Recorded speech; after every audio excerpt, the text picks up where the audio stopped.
want to use this new center to be that social magnet for students where they want to attract and engage students in this new space.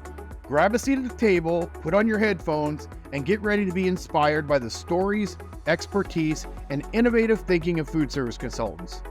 Welcome to the FCSI Project Showcase, the Art of Culinary Spaces. Let's make something great together. My name is Sojo Alex, and I'm a principal at Envision Strategies. And I have been with Envision for more than 10 years now. And within probably have 20 plus years of experience within food service. Envision Strategies is a management advisory firm where we work with clients in business planning pre or post design. So we work on projects that include master planning or strategic planning, supplier sourcing, market analysis, and even continuous improvement. So sometimes we also work with architects to help plan for food services within their projects. The majority of our clients are higher ed, but we also work with a lot of corporate and healthcare and some public assembly as well.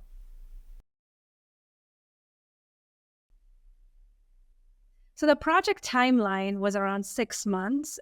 We started the project in the beginning of February in 2019, and right around the end of August in 2019, the project was completed. At least our part of the study with the architect was completed.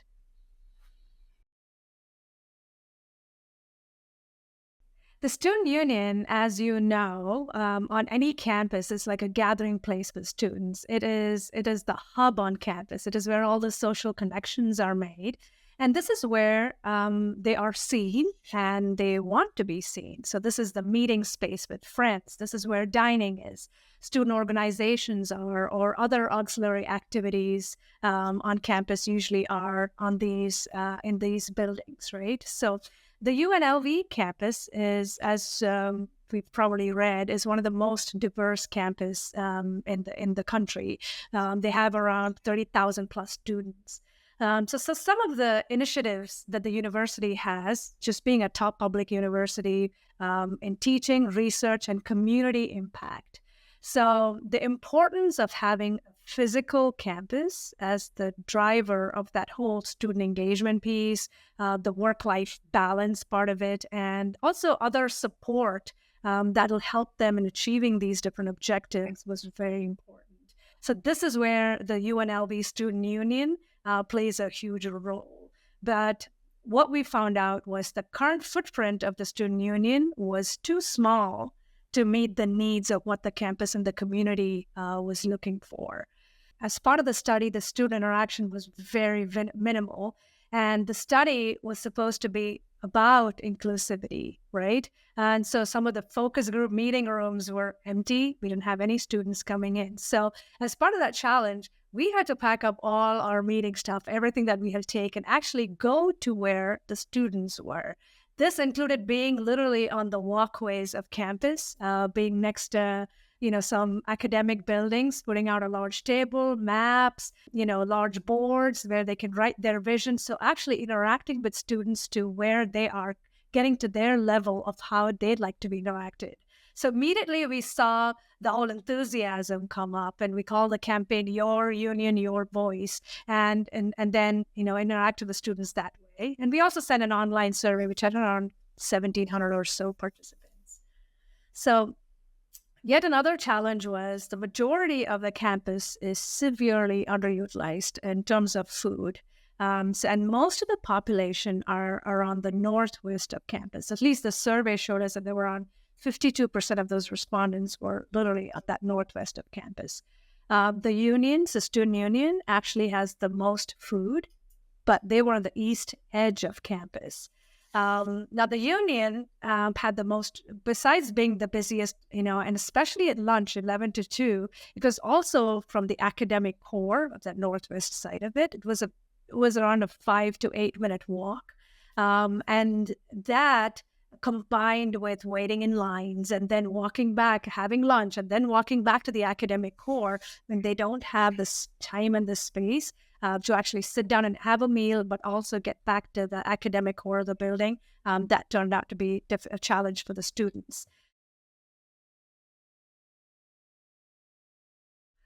So, besides the fact that the student union was busy and there was overcrowding, the students also brought up the idea of safety and security because they want to feel safe in these buildings as well. And the location of the union was not helping. Besides that, the lack of seating, space to make friends, and this union was not the place. So some of the goals that we looked at for the new Student Union Center was they were looking for a space to activate the whole multiculturalism piece. And also that this space should help with the social, intellectual, restorative, and symbolic place for campus. So the challenge for us to decide and the goals that they were looking for is, okay, now how does food play a role in the multiculturalism, in the social side of it, the intellectual side of it, as being a symbolic place? Right. And so now if the student union is not where it is right now, or if should not be where it is right now, how can this new space bring it and where on campus it should be? So the student union the study was also done pre-pandemic. So the expansion plans have been brought back on the table, and they are thinking about doing this as possibly looking into this new student union maybe within 2 to 3 years or so. In the meantime, the study was also not in vain because it became not just about dining. It became more than just dining because it showed what the inequities of the students' needs are, right? So besides making some temporary changes in the existing student center, they want to use this new center to be that social magnet for students where they want to attract and engage students in this new space. The old space was called as cold and unfriendly. So now we have to change that aspect. How can we make this a warm and friendly place? How do you encourage diversity in options of food? How do you shorten those lines, increase the speed of service, but also help them feel safe and secure? So in our preliminary research, we found out that 23% of the student population were actually skipping meals, and I mean at lunch, that's between 11 to 2. And in our eyes, as consultants, this is probably one of the highest we've actually seen around the country.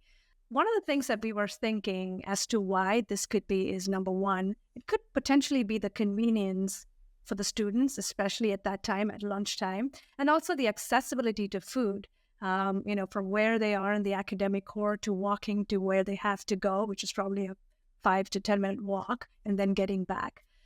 Secondly, it could also be a diversity in the options that are being offered around campus or even just at the student union. And lastly, if not the least, it is food security, we think, because it is a significant and rising issue on many campuses right now. And because students are not able to afford either a meal or afford a healthy meal, or sometimes they're skipping one meal so they can have the other meal. So these are multiple ways of why we think that there might be a high rate of percentage of students possibly skipping meals. So this study brought up the idea of like, okay, now it's this building, or this is not just about dining. It just goes way beyond dining because it showed the inequities of what student needs are on this campus and just generally as trends as well. So although some of the changes have been made in the existing center, some temporary changes, we're looking at possibly the new dining center being that social magnet where students can be attracted to come there, hang out, engage with each other in the new space, and also by encouraging some of the diversity in the type of food that's being offered, have short lines and make food more accessible for them to eat as well.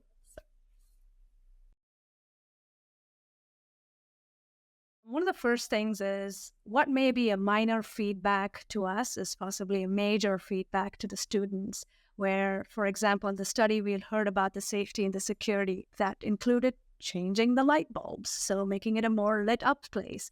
So those are things that we should not ignore. Secondly, how to think of using food as that social magnet, right? To attract and engage students into this place, to be together, to interact with each other, to learn about each other's cultures. So that's second. Then third, one of the things that I was thinking about is how do you think outside the box? Because we went in for this project as thinking about the operational issue of how to, engage students or how to add more locations or restructure the. But then, what can we do to get the best feedback? How do we go to students instead of asking them to come where we are and all the time? And also, how do you pivot a study when you find out that results are not showing what you need to show? And how do you pivot the study to learn more? Because think about it, if we started the study as like, what are we doing to this existing building? And those studies move to the idea that, wow, we need another building on campus. That's a huge pivot. And so those are some of the things that we can learn from the UNLV study. I've been a member of FCSI for more than 8 years now, and I participate in the annual project showcase almost every year because every project of ours we do is completely different. And I want to tell the story of what we learned and what the clients learned to all our FCSI members, right? Because it affects the food service industry in many ways. So, for example, it is, understanding that the UNLV campus, for example, was just to help with the programming would help lead in a bigger conversation of safety and food security and constructing a whole new building. I mean, that's exciting to me. And it's exciting to know that there's a lot of planning that goes into food service before design and even after design. So, especially in the higher ed world. So FCSI has helped me give the connections and the space to help me tell my story through the project showcase. To find out about Envision Strategies, visit us at envstrategies.com, and you are most welcome to follow me on LinkedIn.